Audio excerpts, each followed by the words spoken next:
প্রিয় শিক্ষার্থীবৃন্দ, আমি Mannan sir, Bankura government college Chattogram. 2025 সালে একাদশ শ্রেণীর অনলাইনে ভর্তি প্রক্রিয়াটা উপস্থাপন করব। বাঁকুড়া সরকারি কলেজের ওয়েবসাইটের মাধ্যমে এই ভর্তি প্রক্রিয়া পরিচালিত হবে।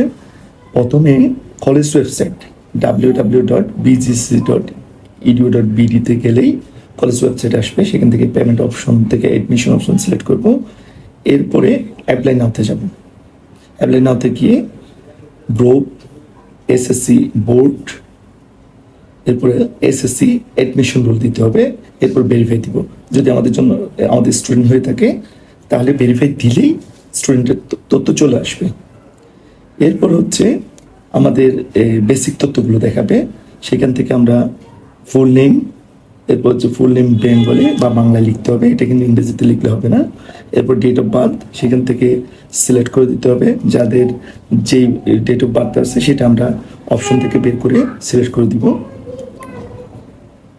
এরপর অন্য অন্য তথ্য যেমন আছে জেন্ডার, ব্লাড গ্রুপ, রিলিজিয়নের সাথে কিন্তু ফির একটা সম্পর্ক রয়েছে। যদি ইসলাম বা মুসলিম হয় সেক্ষেত্রে যদি ইসলাম সিলেক্ট করে অতিরিক্ত 50 টাকা উপরে যোগ হয়ে যাবে।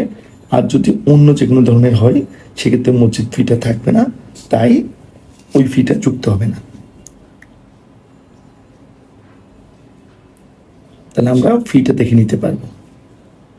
এরপর হচ্ছে ম্যারিটাল স্ট্যাটাস, এরপর হচ্ছে nationality, student mobile number, student email, birth certificate number এবং ছবি দিয়ে আমাদের পরবর্তী নেক্সট ক্লিক করব।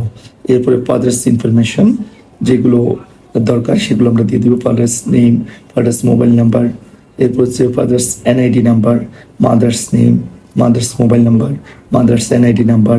এরপর আমরা গার্ডিয়ান টাইপ থেকে বাবা মা কাউকে গার্ডিয়ান হিসেবে দেখতে চাই সেটা সিলেক্ট করবো। এরপর নেক্সট টিম। এরপর হচ্ছে পার্মানেন্ট অ্যাড্রেস, প্রেজেন্ট অ্যাড্রেস প্রথমে আসবে। সেখান থেকে বিভাগ, জেলা, উপজেলা, পোস্ট অফিস দেওয়ার পরে আমাদের বাড়ির অ্যাড্রেসটা আমরা লিখে দিব। এরপর যদি স্থায়ী ঠিকানা এবং বর্তমান ঠিকানা একই হলে সেম এস ক্লিক করলে হয়ে যাবে, না হলে ওই ঠিকানাটা লিখবো। এরপর ফাদার অকুপেশন আমরা সিলেক্ট করব। ল্যান্ড অ্যামাউন্ট এটা জানা থাকলে দিব, না হলে দিব না, এটা সতর্ক হবে। এরপরে ইনকামটা আমরা দিব। এরপরে কোটা প্রযোজ্য নয় দিব, যদি প্রযোজ্য হলে ওই কোটাটা দিব। এরপরে এবার হচ্ছে সাবজেক্ট চুজ করা, বাংলা ইংরেজি সবার থাকবে। সেক্ষেত্রে আমরা যদি মানবিক হয়ে থাকি আমরা 5টা থেকে যে কোনো 3টা এবং একটা অপশনাল সিলেক্ট করব। আর হচ্ছে ব্যবসা শিক্ষার ক্ষেত্রে সবগুলো ফিক্সড। আর বিজ্ঞানের ক্ষেত্রে আমরা সাবজেক্টগুলো যেটা অপশনাল নিতে চাই সেটা সিলেক্ট করব। এরপর হচ্ছে আমাদের স্টুডেন্ট ইনফরমেশনে কিছু কোয়ালিফিকেশন ইনফরমেশন আছে।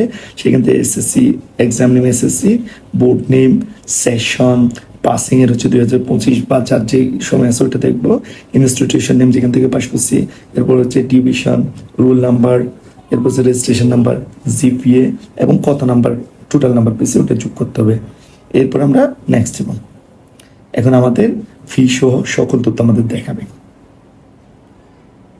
সকল তথ্য যদি চেক করে সঠিক থাকে তাহলে আমরা কনফার্ম প্রসিড ক্লিক করব। আর না হলে ব্যাক দিয়ে আমরা কি করব, ব্যাকে যাব। তো কনফার্ম অ্যাপ্লিকেশনের আগে আমাদের একটা কাজ করতে হবে, ওই যে পেমেন্ট মেথডটা সিলেক্ট করে নিতে হবে। পেমেন্ট মেথড যেহেতু বিকাশ আছে ওটা দিলে আমরা কমপ্লিট অ্যাপ্লিকেশনে ক্লিক করব। বিকাশ সিলেক্ট করার পর এরপর আমাদেরকে দেখাবো হচ্ছে বিকাশের অপশনটা। এখানে বিকাশ ওয়ালেট নাম্বার, যে নাম্বার থেকে আমরা টাকাটা পেমেন্ট করব সেই বিকাশ নাম্বারটা দেবো। এরপর হচ্ছে কনফার্ম করলে ওইখানে একটা ওটিপি চলে যাবে 6 ডিজিটের। সেই ওটিপিটা 30 সেকেন্ডের মধ্যে দিতে হবে। যদি ওই ওটিপিটা আমরা দিয়ে দিই, এরপর কনফার্ম ক্লিক করব। এরপর বিকাশ পিন দিব। বিকাশ পিন দিয়ে কনফার্ম করলেই আমাদের প্রক্রিয়াটা কমপ্লিট হয়ে যাবে এবং সাথে সাথে আমাদের ফর্মটা চলে আসবে, অ্যাপ্লিকেশন ফর্ম। এখান থেকে আমরা অ্যাপ্লিকেশন ফর্মটা ডাউনলোড করে নিব এবং ডাউনলোড করে কলেজে জমা দেওয়ার জন্য আমরা প্রিজার্ভ করবো। তবে এটা প্রিন্ট করে নিতে হবে। প্রথমে স্টুডেন্ট কপি, এরপর কলেজ কপি, এরপর পেমেন্ট স্লিপ। আমাদের এই 3টা ফর্মে কিন্তু আমাদের কলেজে জমা দিতে হবে। সবাইকে অনেক অনেক ধন্যবাদ। আশা করি সবাই বুঝতে পেরেছে।